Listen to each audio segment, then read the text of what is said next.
وای ټولو نه غټه خوښته دا ده چې زمونږ خپله صوبه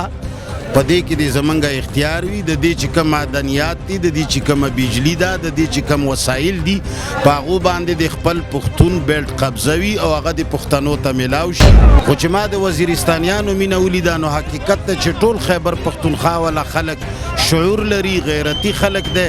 خو د افریدو ثاني نشته تا وایي چې انصاف چې څوک چاله نه ورکوي دا به سړی په زور حاصلوي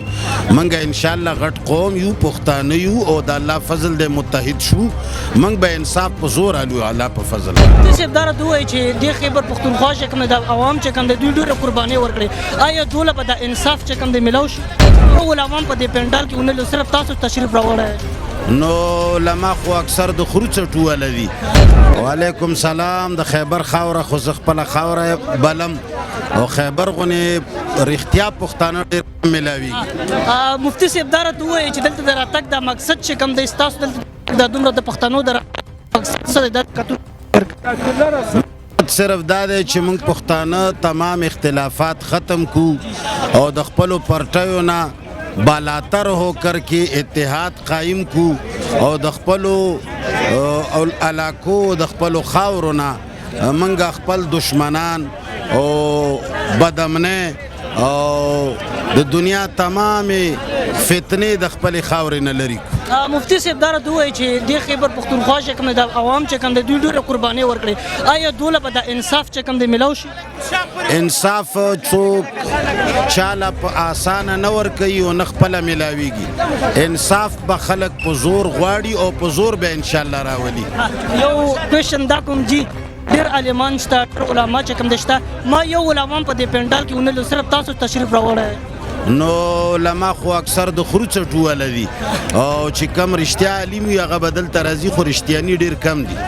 د دې خلکو د لرې ځایونو نه خلک راغلي د دیر نه وزیرستان د دې خلکو مینه مو کته مینه در سره ډېره ده د خیبر خاورې خلک څنګه الحمدلله د ټولو عوامو د ټولو خیبر پښتونخوا خلکو کې هر ځای خلکو کې چې ما خپل مینوال ولیدل څو ورځ مخکې د ګیلامن جنازې له تلی او ما وی چې وزیرستان کې به زما مینوال نه وي خو چې ما د وزیرستانیانو مینه ولیده نو حقیقت ته چې ټول خیبر پښتونخوا والا خلک شعور لري غیرتي خلک دی خو د افریدو ثاني نشته مفتي صاحب دا هم راته ووایي چې دا کومو پښتانو دلته چې راغلي دي د لرې ځایونو دوی چې کومه غوښته کوي آیا دا به ورته میلاو شي دوی انصاف غواړي او دوی په دې خاوره باندې امن غواړي دا به ورته میلاو شي نو ما تا ته وایي چې انصاف چې څوک چاله نه ورکوي دا به سړی په زور حاصلوي موږ انشاءالله غټ قوم یو پښتانه یو او د الله فضل دی متحد شو موږ به انصاف په زور حلو الله په فضل باندې دا کومې غوښتې چې تاسو د حکومت نه کوئ یا د ریاست نه کوئ که نه که هغې نه مې یو څو دانې زموږ د کتونکو سره شیر کړئ وای ټولو نه غټه خوښته دا ده چې زمونږ خپله صوبه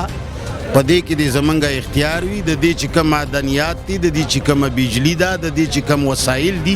په هغو باندې د خپل پښتون بیلټ قبضه وي او هغه د پښتنو ته میلاو شي